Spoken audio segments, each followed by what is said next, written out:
Chance कला पूर्ण कृष्णस्तु भगवान देव की असीम कृपा से हम समस्त मानव जाति का यह सौभाग्य है जो भावना के इस पावन भाव साम्राज्य में उपस्थित होकर भगवान की कथा रूपी भागीरथी में गोता लगाने का अवसर प्राप्त हुआ है। बंधु, जीव का जब जन्म जन्मांतर का पुण्य उदय होता है तो कहीं जाकर उसे भगवान की कथा, संतों का दर्शन, भगवत वाणी का सौभाग्य जीव को मिलता है। भगवान की बड़ी कृपा है आप समस्त ग्रामवासियों के ऊपर कि ऐसा अद्भुत मंदिर भी आपके यहाँ है और ऐसे परम संत का भी आप सब दर्शन करते हैं, पूज्य महाराज जी का। और ये भगवान की कृपा, सदगुरुदेव की कृपा ही है कि आप समस्त क्षेत्रवासियों को यहाँ भगवान की कथा का भी लाभ मिल रहा है। तो हरि अनंत हरि कथा अनंता कहीं सुने बहु विधि सब संता। भगवान की कथा अनंत है। जैसे समुद्र के अंदर कितना जल है, किनारे पर खड़ा होकर के थाह लगाना बड़ा ही कठिन है। और किनारे पर क्या, गोता लगाने वाले भी एक से एक गोता को डुबकी लगाए और लगाकर जो है लौट आए, कोई पता नहीं कर पाया कि कितनी गहराई है उसमें। उसी तरह से भगवान के चरित्र में भगवान की कथा है। ये भगवान की कथा अथाह सागर है। हम कहीं भी टीवी के माध्यम से, अपने विद्वानों के माध्यम से हम जो भी भगवत वाणी श्रवण करते हैं, कदाचित कभी भी हम यह न समझें कि शायद भगवान की कथा इतनी ही है। नहीं, वेद पुराण भी कहता है नेति नेति का वेद बखाना। वेद भी जिन भगवान की महिमा का गान करते हुए कहता है और भी है, और भी है, और भी है, कहाँ तक कहूँ, कहाँ तक है। तो वेद भी जिन परमात्मा की लीला को कहते हुए संकोच करते हैं और कहते हैं कि बस मैंने थोड़ा ही कहा, अभी परमात्मा की लीला को मैं पूर्णतः नहीं जान सकता, तो जो वेद की ये भाषा है तो हम साधारण मानव की तो बात ही क्या है। परंतु सागर में जल कितना है, प्रबुद्ध वर्ग जन जो होते हैं, पिपासु लोग होते हैं, प्यासे लोग होते हैं, जल के बगैर एकदम प्राण निकलने वाला है, कंठगत होने वाला है, ऐसे लोग सागर के किनारे पहुंचते हैं तो सागर का जल नहीं नापते हैं। सागर में कितना जल वो थाते नहीं, वो तो उतना ही जल चाहते हैं कि जितने जल से उनके प्राण बच जाए, जितने जल से उनके जीवन का कल्याण हो। ये बुद्धिमानों का गुण है, ये बुद्धिजीवियों का गुण है, उनका ये लक्षण होना चाहिए उनके जीवन में कि वे किनारे पहुंचेंगे तो सागर में कितना जल है उससे मतलब नहीं, हमें तो बस उससे मतलब है कि जितने से हमारा जीवन सुधर जाए। तो भगवान की कितनी कथा है। हम संपूर्ण जीवन बिताकर भी बड़े बड़े योगी, यदि महात्मा, अमलात्मा, ज्ञानेंद्र, मुनिंद्र जन, वे लोग भी जब इस धराधाम को छोड़ कर गए, रामचरितमानस का एक प्रसंग आता है, मतंग मुनि की जो सबरी माता जी के गुरु थे, वे मतंग मुनि जब सबरी को शिष्या बनाए, अपनी सबर जाति के रहने वाले जंगलों में आदिवासी कन्या घर छोड़कर भागी हुई, घर छोड़कर गई थी, घर छोड़कर निकल गए थे सबरी जी 12 वर्ष की वय में। 12 वर्ष की वय में ऐसा वैराग्य मन में जगा, घर छोड़कर निकल गई जंगल में। वहाँ भी कदाचित कई लोगों ने उनका सम्मान नहीं किया, फिर भी मतंग मुनि के आश्रम पर गई। समर्पण भाव था उनके जीवन में। सेवा और समर्पण दो चीजें हैं। उसको किसी ने बता दिया था कि देखो भगवान की कृपा जीव के ऊपर एक ही भाव से होगी, किस भाव से बोला, ठाकुर जी की सेवा करो, संतों की सेवा करो, महात्माओं की सेवा करो और परमात्मा के प्रति पूर्ण समर्पित हो जाओ। ये समर्पण, ये शरणागति जिसको इस तरह से कहा जाए, तो शरणागति भगवत भक्त का लक्षण। तो सबरी भैया ने सोचा कि मैं एक तो स्त्री और दूसरी जो है सबर जाति में जन्म लिया, इसका बंधन, एक तो स्त्री शरीर का भेद और दूसरा सबर जाति में जन्म लिया, इसकी समस्या है। तो समाज वाले कहाँ कोई हमको अपना बनाएगा, कौन मंदिरों में जगह देगा, बड़ी भेदभाव। तो उन्होंने सोचा चलो समाज में सामने से न जाकर चोरी चोरी तो सेवा करनी चाहिए, सेवा करने का भाव तो चोरी तो करें क्या।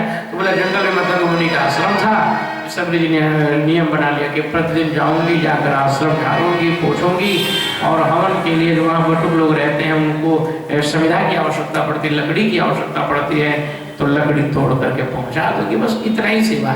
एक बात बताएं, भगवान की सेवा कोई जरूरी नहीं कि आप बड़े पैमाने पर करिए। ये मत सोचिए कि मेरे पास इतनी संपत्ति हो जाएगी तो मैं फिर मंदिर में दान करूंगा या फिर भगवान की सेवा करूंगा। आप जितने भी हैं, मैंने बताया ना कि पैमाना छोटा हो सकता है लेकिन कार्य छोटा नहीं होता है। अंश आपका छोटा हो सकता है लेकिन उद्देश्य छोटा नहीं होना चाहिए व्यक्ति का। कार्य समाज में कुछ ऐसा हो, 10 ही रुपया हो लेकिन दान तो दान है, महान दान है। अब सबरी मैया क्या करते हैं, प्रतिदिन जंगल से लकड़ी काट कर लाना, सूर्योदय से पूर्व बटु ब्राह्मणों को जगने से पहले, मतंग मुनि के आश्रम पर जो भी उनके शिष्य रहते थे उनके जगने से पहले सबरी मैया जाती जंगल से लकड़ी काट कर लाती, आंचल से उनके आश्रम को झाड़ती पोंछती। ध्यान से सुनिएगा, एक संत भगवान के आश्रम में हम लोग बैठे हैं, इसके नाते ये सत्संग बड़ा जरूरी है जीवन में। बड़ा आनंद आता है कि जब संत महात्माओं के सानिध्य में और कथा सुनने के लिए कुछ प्रबुद्ध वर्ग जन बैठे हों, वैष्णव जन बैठे हों, तो बड़े श्रद्धा से उसे ग्रहण करते हैं और कहने सुनने में बड़ा आनंद आता है। बोलिए हनुमान जी महाराज की। सबरी मैया जंगल झाड़ती है, झाड़ कर प्रतिदिन जो है इनको लकड़ी काट कर रखना। मतंग जी जब सवेरे जगे तो देखिए आश्रम एकदम साफ सुथरा, लकड़ी भी रखा हुआ है। तो मतंग जी की अवस्था एकदम वृद्धावस्था को प्राप्त हो चुके थे। तो वो अपने शिष्यों से कहे, भाई कौन सा ऐसा विद्यार्थी इतना जो है सजग हो गया, इतना सवेरे जगकर इतनी सारी व्यवस्था है। तो लोग बोले महाराज कोई विद्यार्थी नहीं, हम लोगों को भी पता ही नहीं कि कौन आता है कौन ये कैसे कर जाता है। कुछ दिन ऐसे ही आश्रम में चलता रहा। एक दिन मतंग मुनि स्वयं जगे और जगकर देखते कि एक 12 वर्ष की अबला स्त्री बच्ची, स्त्री तो विवाह तो नहीं हुआ था, लड़की जो है वह सर पर जो लकड़ियों का गट्ठर लेकर के आई, रखा, धारा पोछा, जाने लगी। मतंग जी ने रोकने का प्रयास किया, डर के मारे भागने लगी। शिष्यों को आदेश दिया, शिष्य कहते पकड़ कर लिया है। तो मतंग जी बोले, बेटी क्या बात है, तुम हो कौन, इस प्रकार की तुम्हारी सेवा।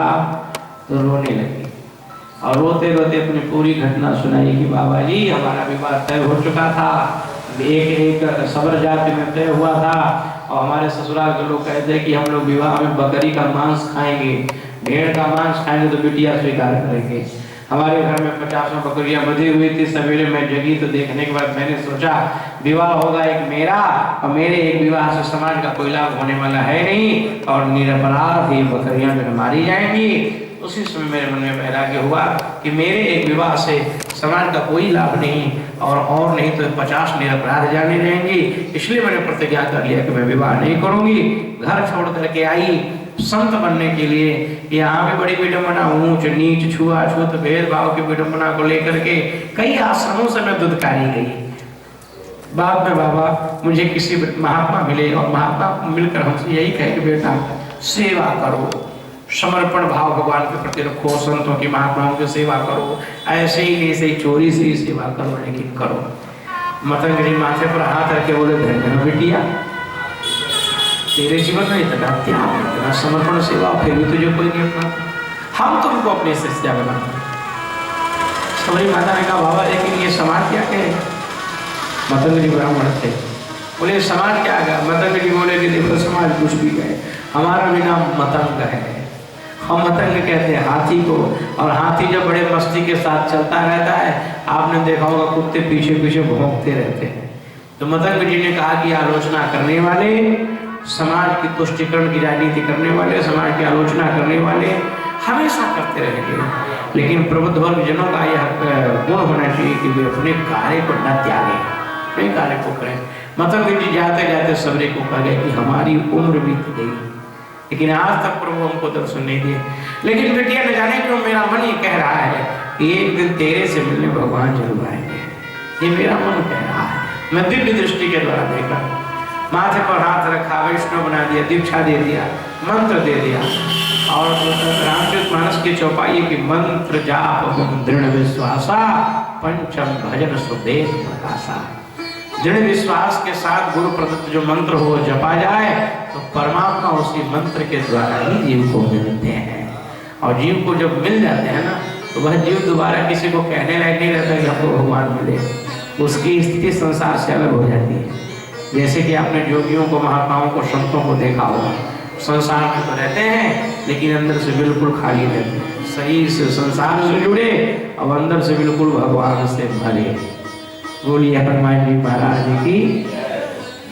तो बड़े बड़े जोगी यति महात्मा अमलात्मा संत महात्मा ऐसे लोग भगवान का भजन करते करते सारी उम्र बिता देते, फिर भी प्रभु का दर्शन नहीं होता। ये तो हम सभी का पुण्य है, हम सभी के पूर्व जन्मों का कुछ पुण्य है और कुछ गुरु की कृपा है, श्री सीताराम जी की कृपा है कि जिनके माध्यम से ही सही हम सब यहाँ भगवान की कथा में उपस्थित हैं। आज तो कथाओं को लोगों ने क्रय विक्रय का साधन बना लिया है। पूज्य महाराज जी भी अयोध्या रहे हैं, हम भी रहे हैं, लेकिन आज के 20 वर्ष पहले की में बात याद आती है कि महात्माओं का संत सम्मेलन होता था प्रत्येक यज्ञों में, और उसमें 20 महात्मा 25 महात्मा कहाँ से महात्मा आए हैं, और सबको 10-10 20-20 मिनट इतना ही समय मिलता था महाराज जी। आज ऐसा नहीं कि 4 घंटा 5 घंटा तो स्वतंत्र मंच पर जो नहीं, 20 मिनट 25 मिनट 1 घंटा आधा घंटा लोगों को भाष्य करने के लिए, वेदांत पर बोलने के लिए, मानस पर बोलने के लिए एक विषय दिया जाता था। विषय बिंदु पर चर्चाएं होती थी और प्रायः सभी विद्वज्जन उपस्थित होकर अपनी अपनी वाणी समाज में रखते थे और समाज के लोग इससे अधिक लाभान्वित होते थे। संत महात्माओं के प्रति सम्मान था, धर्म के प्रति सम्मान था, माँ बाप के प्रति सम्मान था। आज वही परंपरा धीरे धीरे कर लुप्त होती जा रही है, जिसका कारण जो व्यक्ति माने माता पिता ने देवा साधु सन कर्मावै सेवा, जिनके आचरण भवानी। भगवान शंकर कहते हैं जिनका भी ऐसा लक्षण दिखे, जो माता पिता की आज्ञा न माने, संत महात्माओं से स्वयं की सेवा करवाएं, धर्म से जिनकी प्रीति न हो, आचरण जैसा भी जिस व्यक्ति के अंदर दिख जाए, हे उमा वे समझना कि कलयुग में आकृति तो भले ही मानव की है, लेकिन उनकी प्रकृति राक्षसों की हो चुकी है, वही राक्षस है। आकृति से भले वो मानव बने रहे, लेकिन प्रवृत्ति और उनकी प्रकृति राक्षसों की हो जाएगी। अच्छा, तो आजकल देखने को भी मिलता है, पहले के जमाने में जो रावण चलता था उसके 10 सिर थे, जब जहाँ तक मैंने पढ़ा है 10 सिर दिख जाता था कि रावण आ। और आज वाले तो रावण ऐसे हैं, एक ही सिर में 10 सिर वाला भाव रखे हुए हैं।